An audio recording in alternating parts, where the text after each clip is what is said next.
What are you doing? What are you doing? Oh, yeah, that's a nice river running by. I like that.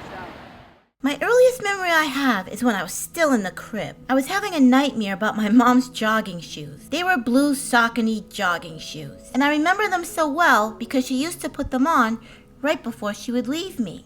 I think it was rather appropriate that they would be subject to my nightmares. I remember I was lying there on my back, looking up in my dream, and the shoes just came shuffling by in midair, going chick, chick, chick, chick, chick, chick, chick, back and forth, as if they were taunting me. This was the first dream I ever remember, and one of the first memories I have of my life. And I think it kind of set the tone for things to come. Meet my mom and dad. I grew up in Massachusetts in the United States. I'm the youngest of 4 children. My dad was a doctor, a cardiologist, and my mom was a teacher and a cartographer, and she actually did a lot of cool things in her life. She also skipped 2 grades growing up, so it's pretty safe to say that my mom is a smart woman. My dad came to this country from Africa, and he had to work really hard in order to get through college and medical school without having much help from anybody else. My dad was also kind of stubborn, and I think that helped him get through all the things he had to do in order to become successful in the career he chose. I think some of that stubbornness wore off on me, and that's what helped me survive the things that were to come.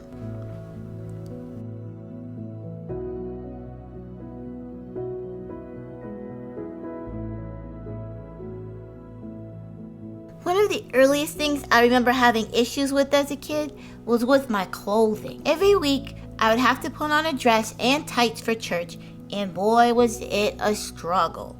I would fight my mom on it. Not because I was being a naughty kid, but because I couldn't stand the way the tights felt on me or the dress.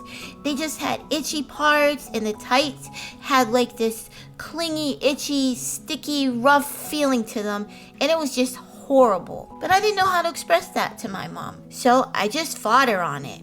As soon as we got home from church, I would run right to my room, rip my clothes off, and changed into much more appropriate Jennifer clothes. Ah, that's more like it. A trucker hat, some Buster Brown corduroys, and my favorite Red Sox jacket. That's the Jennifer I know.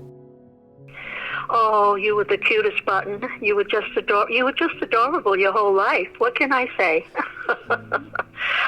Start by saying you had an older sister by 14 and a half years and 2 older brothers by 6 years and 7 years. You followed them everywhere. It was just amazing. When you were about a year old, you used to stand by the bay window and watch them go off to school, and you didn't like that very much, and then you'd be there when they came back on the bus.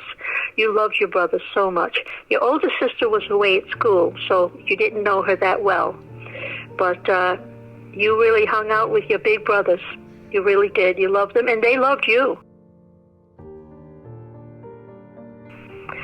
Well, you were really fine until you were about 2 years old. You were very sweet and loving, and like you still are now.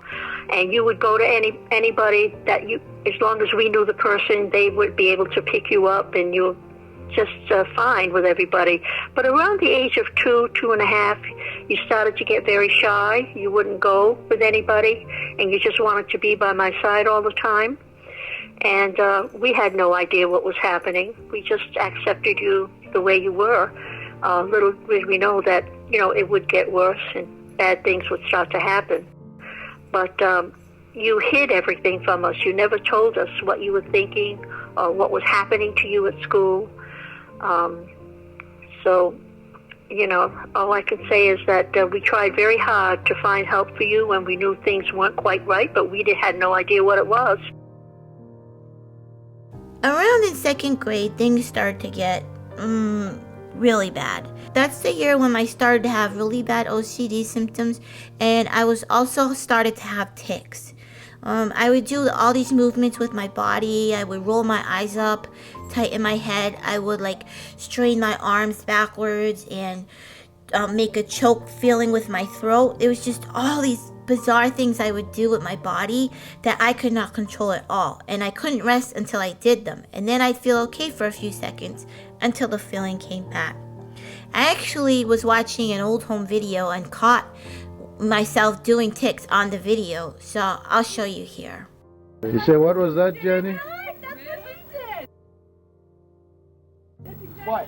That's exactly what Yeah, and I had you had a bathrobe on, like, the neck thing. You had the... One big positive thing I remember in 3rd grade was that I started violin lessons. The teachers came in and played us a little song, and I was just in love with the violin. I knew it was for me. So my parents signed me up, and I loved it. Mr. Heimlich would come pick us up from class, and we'd go to this sunny, quiet corner of the school and play music. And it was just heaven for me because it was quiet and warm over there. It was away from the teachers and the kids, and it was just a few of us learning violin, and I loved it. I actually excelled at it and became one of the leaders in the group where I would lead the other students in the songs, and that really helped my confidence that year.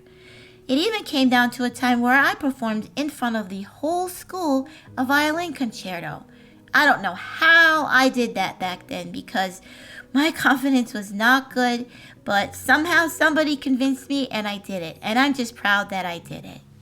In 6th grade, I began to take karate, which I thought was really fun. And it also gave me things to look forward to because every time I would be up for another belt, I would have to take a test. So I used to just, I was actually very depressed at this time and thinking about dying. And I would just say, well, I'll just stay alive long enough to get my next belt. And then the next time, well, I'll just stay alive long enough for my next belt. That's literally how I would think.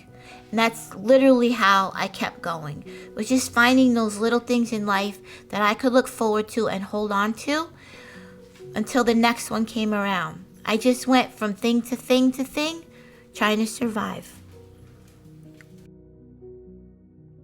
It was sad. It was a sad time because we had no idea. We tried everything to make you happy, to help you, but nothing seemed to work. And that was many years ago, so autism was not as well known as it is now.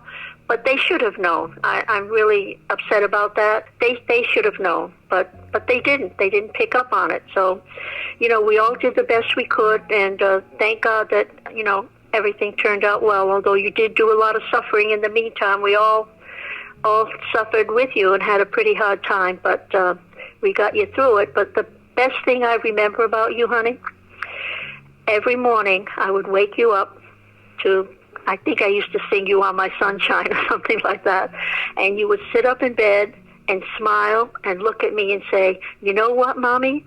Today is going to be a good day. Do you remember that? Yes, I remember that, and I still say it now.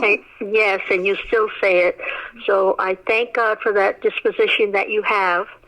It's so upbeat that today is going to be a good day, and you just took it a day at a time, and I think that's what you're still doing. By the time I was in middle school, kids really started to go into cliques, and I really started to get left behind. I had one friend that I had made over the summer. She was a neighbor, and she was actually a year older than me. So for her, she didn't really mind being my friend at the time because I was kind of like a kid sister, like, oh, that little kid you let follow you around, So it didn't matter that I wasn't that cool because I was just kind of like a novelty for them, if you know what I mean. So I used to just follow her everywhere. I always wanted to do everything with her. I wanted to be on her softball team. I wanted to go to the same summer camp as her. And we were together a lot until one day I went down to her house to play, and I remember I rode my bike down there, and she just began to yell at me and tell me everything she hated about me. She told me that she couldn't stand me following her everywhere, that she was sick of me, and that she never wanted to see me again. Now, mind you, there might have been signs, but with my autism and things that I had trouble picking up on, I had no clue this was coming. To me, it was a complete surprise. Imagine that you're just with your best friend having a good time laughing, and then in the next breath, they're telling you how much they hate you, despise you, and never want to see you again.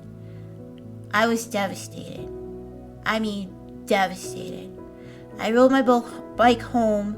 I was pretty much nonverbal by this point, and my mom was trying to get out of me what was wrong because I was just crying from the depths of my soul. It was horrible. And it was the first time I learned that people could be really ugly and that things aren't always as they seem. And I think that's what really kicked off my depression as a teenager, was that one moment.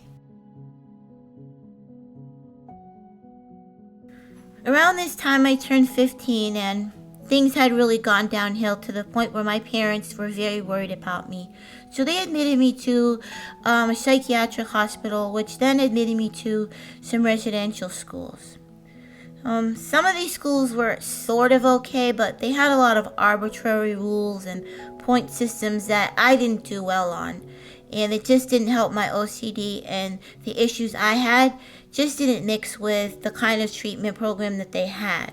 So I suffered in these places. I could never move up in the ranks or levels. I was always at the bottom, and so I just pretty much gave up on life at this point. After a few years in residential schools and hospitals and group homes, my dad, he passed away. I was really, really sad, and I didn't even get to go to his funeral because I was locked inside a facility. So I felt like I never got to say a proper goodbye. And I was really, really sad, and really really it still affects me to this day. Soon after my dad passed away, I was admitted to the Judge Rotenberg Center, which I've done videos about. They use skin shock, electric skin shock, to control your behaviors, not just dangerous behaviors, but any behavior they find the least bit annoying or that they want to control. Non-compliance, you can't say the word no to staff. I had to answer staff within 5 seconds. If I tensed my body, if I had tics or twitches, all these things were shockable offenses. This is a picture of me actually wearing the electrodes. You can only see one, which is on my arm, but there were actually 4 others on me, on my stomach, my legs, and you can actually see some of the thick wires coming out of the back of my shirt. It was not only cumbersome to wear and uncomfortable, it was heavy. And it weighed about 12 pounds, just the backpack with the batteries and devices. And if you already had sensory issues, this was just a nightmare because you had these wires rubbing against your skin under your shirt. And I just remember that being one of the most horrible parts of the whole program was not just the shocks, but wearing the shocks was so uncomfortable. You can see how clunky they were and just cumbersome on your body. Those were 7 dark years. But I got through them. I was determined not to let them destroy my heart or steal my joy. Yes, I was sad when I was there and depressed, but somewhere inside myself I hid the most important parts that really matter about yourself. And I protected them. And when I got out, I was able to start letting those parts out little by little. And now, well, this is me now. Making my videos and playing my music and being part of the world from where I am. Alright guys, thanks so much for watching. I'm Jen Msumba. This is Rebranding Autism. I'll see you another day with another video. Okay, bye.